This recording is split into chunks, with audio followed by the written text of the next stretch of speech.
Mathéo Radio présente À haute voix la lecture intégrale des œuvres spirituelles majeures.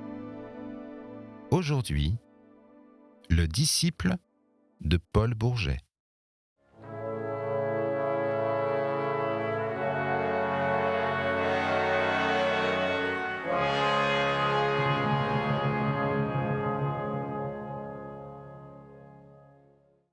Elle ne revenait pas. Si jamais j'ai regretté, mon cher maître, à titre de document psychologique, le cahier fermé que j'ai brûlé, c'est sûrement aujourd'hui et ce tableau quotidien de mes pensées depuis le soir de juin où le marquis m'annonçait ainsi l'absence définitive de sa fille. Ce tableau allait jusqu'au mois d'octobre où une circonstance impossible alors à prévoir changea brusquement le cours probable des choses. Vous y auriez trouvé, comme dans un atlas d'anatomie morale, une illustration de vos belles analyses sur l'amour, le désir, le regret, la jalousie, la haine. Oui, durant ces 4 mois, j'ai traversé toutes ces phases. Ce fut d'abord une tentative insensée mais trop naturelle, persuadé comme j'étais que l'absence de Charlotte prouvait seulement ma passion. Je lui écrivis. Dans cette lettre savamment composée, je commençais par lui demander pardon pour mon audace du bois de la Prada, et je renouvelais cette audace d'une manière pire, en lui traçant une peinture brûlante de mon désespoir loin d'elle. C'était cette lettre, une déclaration plus folle encore que l'autre, et si hardie, qu'une fois l'enveloppe disparue dans la petite boîte au bureau des postes du village où j'étais allé la porter moi-même, j'eus de nouveau peur. 2 jours, 3 jours se passèrent. Pas de réponse. La lettre, du moins, ne me revenait pas, comme je l'avais tant craint, sans même avoir été ouverte. À ce moment même, la marquise achevait ses préparatifs pour partir à son tour et rejoindre sa fille. Sa sœur occupait à Paris, rue de Chanaleille, un hôtel assez vaste pour qu'elle eût pu céder à ces dames un appartement suffisant. Hôtel de Sermoise, rue de Chanaleille, Paris, que j'ai eu d'émotion alors à écrire cette lettre, non pas une fois mais 5 ou 6. Je calculais en effet que la tante de la jeune fille ne surveillait pas étroitement sa correspondance au lieu que sa mère la surveillerait. Il fallait profiter du temps où cette dernière était encore à Haïda et redoubler l'impression certainement produite par ma lettre. J'écrivis donc chaque jour, jusqu'au départ de la marquise, des lettres pareilles à cette première, et je n'avais aucune peine à y jouer l'amour. Mon passionné désir de faire revenir Charlotte était sincère, aussi sincère que peu raisonnable. J'ai su depuis qu'à chaque arrivée nouvelle de ces dangereuses missives, et sitôt mon écriture reconnue, elle demeurait des heures à lutter contre la tentation d'ouvrir l'enveloppe. Puis elle l'ouvrait. Elle lisait et relisait ces pages dont le poison agissait sûrement. Comme elle ignorait la découverte qui m'avait rendu maître de son secret, elle ne pensait pas à se défendre contre l'opinion que je pouvais concevoir d'elle. Pour se justifier de cette lecture, elle se disait sans doute que je l'ignorerais toujours, comme j'ignorais son amour naissant. Ces quelques lettres la touchèrent même si vivement qu'elle les conserva. On a retrouvé leurs cendres dans la cheminée de sa chambre. Elle les y a brûlées la nuit de sa mort. Je soupçonnais bien l'effet troublant de ces pages que je griffonnais la nuit, exalté par la pensée que je tirais là mes dernières cartouches. Et cela ressemblait bien à des coups de fusil dans un brouillard, puisqu'aucun signe ne m'avertissait qu'à chaque fois j'atteignais celui que je visais, droit au cœur. Cette incertitude absolue, je l'avais d'abord interprétée à mon avantage. Puis quand la mère eut quitté le château pour rejoindre sa fille, je me vis dans l'impossibilité d'écrire à nouveau. Et je trouvais dans le silence de Charlotte la preuve la plus évidente, non point qu'elle ne m'aimait pas, mais qu'elle mettait toute sa volonté à vaincre cet amour et qu'elle y réussirait. Eh bien, me dis-je, il faut y renoncer. Puisque je ne peux plus l'atteindre, voilà qui est fini. Je me prononçais cette phrase à voix haute, seul dans ma chambre, en entendant rouler la voiture qui, cette fois, emportait la marquise. Monsieur de Jussat et Lucien l'accompagnaient jusqu'au Martyr de Verre, où elle allait prendre le train. Oui, répétai-je, voilà qui est fini. Qu'est-ce que cela me fait puisque je ne l'aime pas ? À la minute, cette idée me laissa relativement tranquille, et sans autre trouble qu'une sensation vague de gêne à la poitrine, comme il arrive dans les vives contrariétés, je sortis afin de secouer même cette gêne, et par une de ces bravades solitaires avec lesquelles je me plaisais à me prouver ma force, je me dirigeai vers la place où j'avais osé parler de mon amour à Charlotte. Afin de mieux m'attester ma liberté d'âme, j'avais pris sous mon bras un livre nouveau que je venais de recevoir, une traduction des lettres de Darwin. Le jour était voilé mais presque brûlant. Une espèce de simoun, un vent venu de la Limagne et du sud, chauffait de son haleine les branches maintenant vertes des arbres. À mesure que j'avançais, ce vent me brisait les nerfs. Je voulus attribuer à son influence le grandissement de ma gêne. Après quelques recherches infructueuses à travers le bois de la Prada, je finis par trouver la clairière où nous nous étions assis, Charlotte et moi, la pierre, le bouleau. Il frémissait tout entier au souffle de ce vent, avec son feuillage dentelé dont l'ombre était plus épaisse qu'aujourd'hui. Je m'étais promis de lire mon livre à cette place. Je m'assis et j'ouvris le volume. Il me fut impossible d'aller au-delà d'une demi-page. Voici que les souvenirs m'envahissaient, m'obsédaient, me montrant la jeune fille sur cette même pierre, rangeant les brins de ses muguets, puis debout, appuyée contre cet arbre, puis affolée et fugitive sur l'herbe du sentier. Une douleur indéfinissable montait en moi, oppressant mon cœur, étouffant ma respiration, brûlant mes yeux de larmes, et je constatais avec épouvante qu'à travers tant de complications, d'analyse et de subtilité, j'étais devenu, sans m'en douter, éperdument amoureux de l'enfant qui n'était pas là et qui n'y serait plus jamais.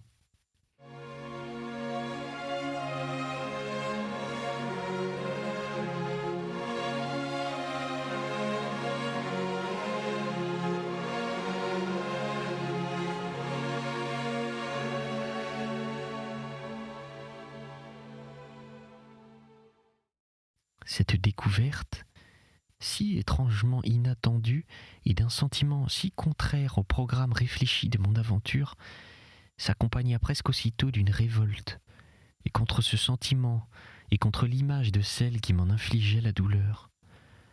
Je ne passai pas un jour durant les longues semaines qui suivirent sans me débattre contre cette honte d'être pris à mon propre piège et sans subir un accès d'amère rancune contre l'absente. Je reconnaissais la profondeur de cette rancune à la joie infâme qui m'inondait le cœur lorsque le marquis recevait une lettre de Paris, qu'il la lisait d'un sourcil froncé et qu'il soupirait « Charlotte n'est toujours pas bien ». J'éprouvais une consolation insuffisante, misérable, mais une consolation tout de même, à me dire que moi aussi, je l'avais blessée d'une blessure envenimée et lente à se refermer. Il me semblait que ce serait là ma vraie vengeance. Si elle continuait, elle, de souffrir, et si je guérissais, moi, le premier, je faisais appel au philosophe que je m'étais enorgueilli d'être pour abolir en moi l'amoureux. Je reprenais mon vieux raisonnement. Il y a des lois de la vie de l'âme, et je les connais. Je ne peux pas les appliquer à Charlotte puisqu'elle m'a fui. Serais-je incapable aussi de me les appliquer à moi-même ? Et je méditais sur cette nouvelle question. Y a-t-il des remèdes contre l'amour ? Oui, me répondais-je, il y en a, et je les trouverai. Mes habitudes d'analyse quasi mathématique se mettaient au service de mon projet de guérison, et je décomposais le problème en ses éléments d'après la méthode des géomètres. Je réduisais cette question à cette autre. Qu'est-ce que l'amour ? À quoi je répondais brutalement par votre définition, l'amour, c'est l'obsession du sexe. Or, comment se combat une obsession ? Par la fatigue physique qui suspend, qui du moins diminue le travail de la pensée. Je m'astreignis donc, et j'astreignis mon élève à de longues marches. Les jours où je n'avais pas de classe à lui faire, le dimanche et le jeudi, je partais seul, dès la première pointe du matin, après avoir arrêté l'heure et l'endroit où Lucien me rejoindrait avec la voiture. Je me faisais réveiller vers les 2 heures. Je sortais du château dans ce demi-crépuscule froid qui précède le lever de l'aurore. J'allais droit devant moi, frénétiquement, choisissant les pires coursières, m'attaquant dans mes ascensions des puits les plus rapprochés aux côtés abrupts, presque inaccessibles. Je risquais de me casser les reins en dévalant le long des sables fuyants des cratères ou sur les escaliers des crêtes de basalte. N'importe, j'allais dans la nuit finissante. La ligne orangée de l'aurore gagnait le bord du ciel. Le vent du jour nouveau fouettait ma face. Les étoiles se fondaient comme des pierreries noyées dans le flot d'un azur d'abord tout pâle, puis tout foncé. Le soleil allumait sur les fleurs, les arbres, les herbes, un étincellement de rosée brillante. J'essayais de me procurer la sauvage griserie animale que j'avais connue jadis dans des courses semblables. Persuadé comme je le suis des lois de l'atavisme préhistorique, je m'efforçais par cette sensation de la marche forcée et celle des hauteurs d'éveiller en moi l'esprit rudimentaire de la brute ancestrale, de l'homme des cavernes dont je descends moi comme les autres. Je parvenais ainsi à une sorte de délire farouche, mais qui n'était ni la paix rêvée, ni la joie, et qui s'interrompait à la moindre réminiscence de mes relations avec Charlotte. Le détour d'un chemin que nous avions suivi ensemble, la nappe bleue du lac aperçue d'un sommet, la ligne ardoisée des toits du château profilés au travers l'espace, moins que cela, le feuillage mobile d'un bouleau et son fût argenté sur un écriteau le nom d'un village dont elle avait parlé un jour, cela suffisait. Et cette frénésie factice cédait la place à la cuisante douleur du regret qu'elle ne fût pas auprès de moi. Je l'entendais me dire de sa voix timbrée finement « Regardez donc !» comme elle disait autrefois quand nous errions ensemble dans ce même horizon de montagne, en ce temps-là glacé de neige, mais la fleur vivante de sa beauté s'y épanouissait, maintenant parée de verdure, mais la fleur vivante en était retirée. Et cette sensation de son absence devenait plus intolérable encore à retrouver Lucien qui ne manquait jamais de me parler d'elle. Il l'aimait, il l'admirait si tendrement, et dans son ingénuité, il me donnait tant de preuves qu'elle était si digne d'être admirée et d'être aimée. Alors la lassitude physique se résolvait en un pire énervement et des nuits suivaient d'une insomnie agitée comme empoisonnée d'amertume dans lesquelles il m'arrivait de pleurer tout haut, indéfiniment, en criant son nom comme un aliéné. « C'est par la pensée que je souffre », me dis-je, après avoir vainement demandé le remède aux grandes fatigues. Attaquons la pensée par la pensée. Il y eut donc une seconde période durant laquelle je voulus déplacer le centre même de mes forces d'esprit.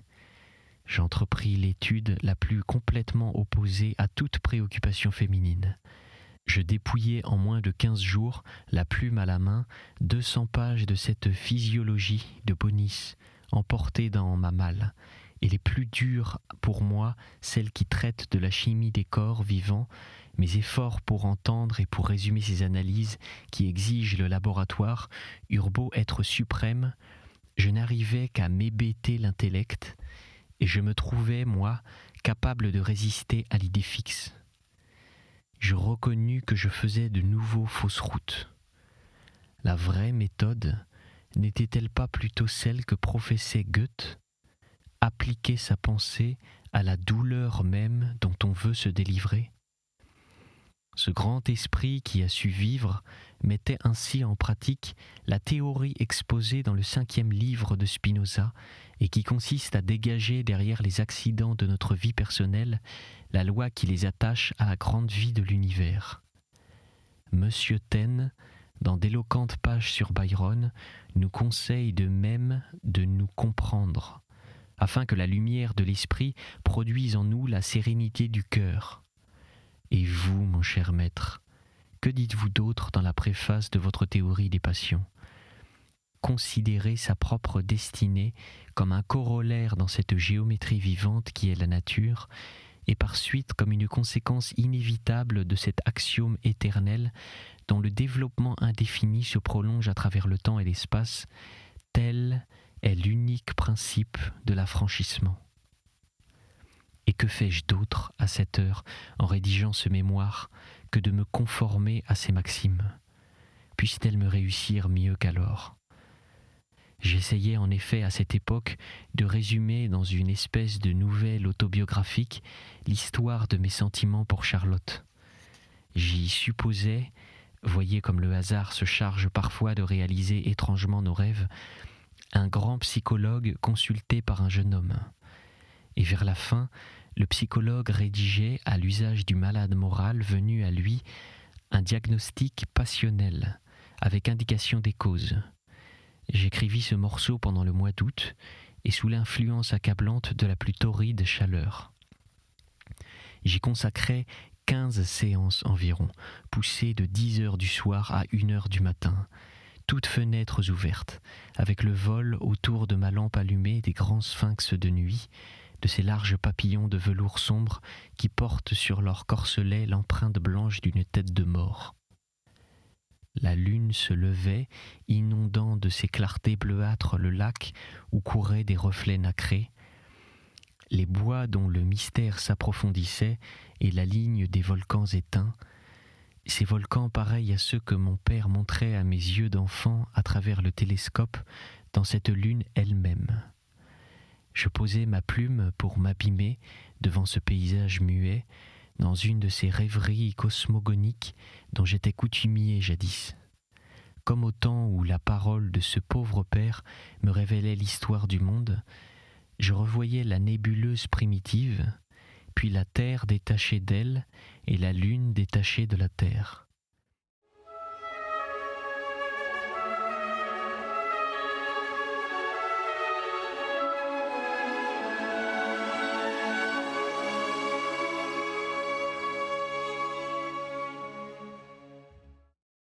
Cette lune était morte aujourd'hui, et la terre mourait aussi.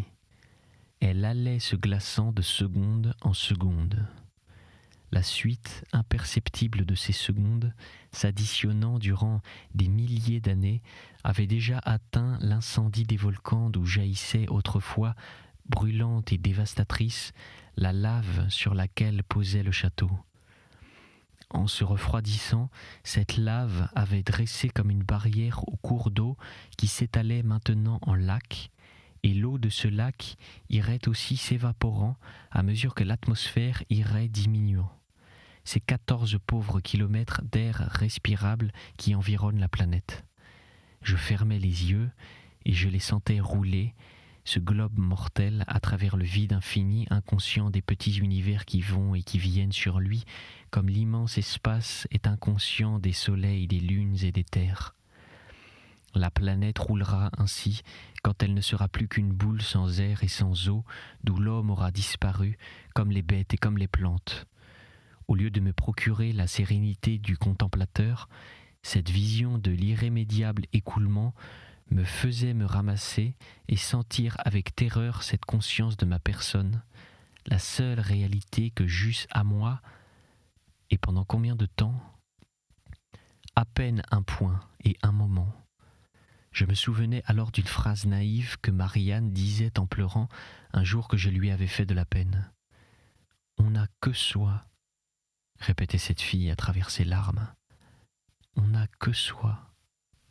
Et moi aussi, je les redisais, ces syllabes, et j'en extrayais tout le sens, puisque dans cette fuite irréparable des choses, ce point et ce moment de notre conscience demeurent notre unique bien. Il faut en exalter, en exaspérer l'intensité. Je repoussais les papiers sur lesquels j'étais en train d'écrire ma confession, plus ou moins doctement commentée. Je sentais avec une évidence affreuse que cette intensité souveraine de l'émotion, seule Charlotte me la procurerait si elle était dans cette chambre, assise sur ce fauteuil, couchée sur ce lit, unissant sa chair périssable à ma chair périssable, son âme condamnée à mon âme condamnée, sa fugitive jeunesse à ma jeunesse. Et comme tous les instruments d'un orchestre s'accordant pour produire une note unique, toutes ces forces diverses de mon être, les intellectuelles, les sentimentales, les sensuelles, s'accordaient dans un cri aigu de désir. Hélas, de savoir les causes de ce désir en exaspérait encore la folie, et la vision de l'univers avivait en moi la frénésie de la vie personnelle au lieu de la calmer. La phrase de Marianne, subitement revenue à ma pensée, me fit souvenir des temps dont je vous ai parlé, et des ardeurs que j'avais connues alors. Je me dis que sans doute je me trompais sur moi en me croyant un abstrait, un intellectuel pur. Depuis des mois que j'étais entièrement sage, ne vivais-je pas au rebours de mon caractère ? Les phénomènes de passion pour Charlotte, dont j'étais le théâtre, ne dérivaient-ils pas simplement d'une chasteté trop prolongée ? Peut-être ce désir n'avait-il rien de psychologique et manifestait-il une apoplexie de jeunesse, un excès de sève à dépenser ? Ce serait alors un prurit de désir à détruire par l'assouvissement. Sous le prétexte de quelque affaire de famille à régler, j'obtins du marquis 8 jours de vacances, et j'arrivai à Clermont bien résolu de m'y livrer à la plus violente frénésie de débauche avec la première créature venue. Comme j'avais ces temps d'abord pensé à Marianne à cause du mot que je vous ai cité, je la cherchais. J'eus tôt fait de la retrouver. Ce n'était plus la simple ouvrière d'autrefois. Un propriétaire de campagne l'entretenait. Il l'avait installée, nippée, et ne venant à la ville qu'1 jour sur 8, ce protecteur lui laissait une liberté de petite bourgeoise. Cette demi-métamorphose, jointe à la résistance qu'elle m'opposa d'abord, donnait à la reprise de cette ancienne histoire un rien de piquant et qui m'amusa 24 heures. La pauvre fille conservait pour moi, malgré mes duretés lors de notre rupture, un sentiment tendre. Et le surlendemain de mon arrivée, ayant tout organisé pour bien tromper la surveillance maternelle, je passai la nuit dans sa chambre. Mon cœur battait, tandis que je montais l'escalier de la maison qu'elle habitait rue Tranchée des Gras, pas très loin de la sombre cathédrale que je contournais pour aller chez elle. Cette rentrée dans le monde des sens m'émouvait comme un renouveau d'initiation. J'allais savoir jusqu'à quel degré le souvenir de Charlotte gangrénait mon âme. Assis au pied du lit, je regardais se dévêtir cette femme sur qui je m'étais rué dans la première fureur de la puberté. Elle était lourde, mais jeune, fraîche et robuste. Ah, comme l'image de mademoiselle de Jussat se fit présente à cette minute, et sa silhouette de frêle statuette grecque, et la délicatesse devinée de son corps gracile.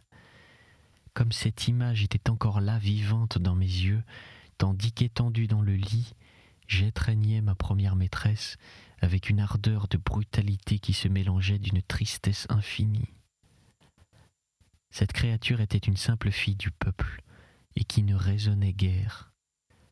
Mais les plus matérielles ont d'étranges finesses quand elles aiment, et celle-là m'aimait à sa façon. Je m'aperçus qu'elle aussi n'éprouvait plus auprès de moi les sensations anciennes. Je la vis s'exalter sous mes caresses, puis au lieu de cette fougue heureuse d'autrefois, elle parut déçue dans son désir, comme déconcertée par mes regards, comme gagnée par ma tristesse, et elle me dit dans l'intervalle de nos baisers « Qu'as-tu qui te peine ?» Et employant une locution bien clermontoise, « Je ne t'ai plus vu si triste. » Et plaisant, avec la bonhomie matoise des Auvergnats, « C'est quelque femme mariée qui t'a monté le cou ? Il est assez long ton cou, tu n'as pas besoin qu'on te le hausse. » Elle m'avait, en commentaire de son mauvais jeu de mots, mis ses 2 mains autour du cou, 2 grosses mains aux doigts épais. Celle de Charlotte était si fine, aussi fine que son délicat esprit comparé à la vulgarité de Marianne. Ce qui me désespérait, ce qui me serra le cœur aux paroles de cette dernière, ce ne fut ni cette vulgarité, ni ce contraste, non. Mais fallait-il que j'eusse l'âme malade pour que même cette créature s'en aperçût ? Je réagis cependant contre cette impression, je me moquais de ces hypothèses et je me forçais à des transports d'un libertinage bestial dont le plus clair résultat fut que je rentrais au matin avec un débordement d'amertume. Il me fut impossible de retourner chez la fille, impossible d'aller chez d'autres. Je passais les quelques jours qui me restaient à me promener avec ma mère, qui me voyant plongé dans une mélancolie profonde, s'en inquiétait et en redoublait la profondeur par ses questions.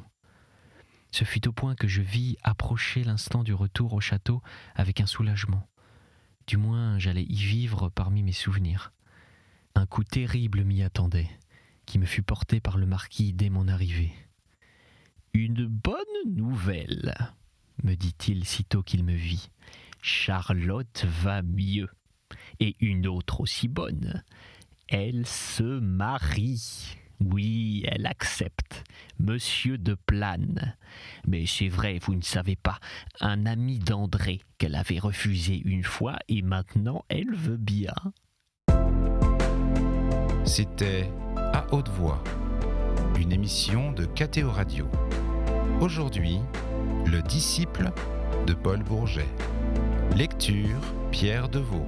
Captation et réalisation, Alexis Duménil et Thibaut Dagalier.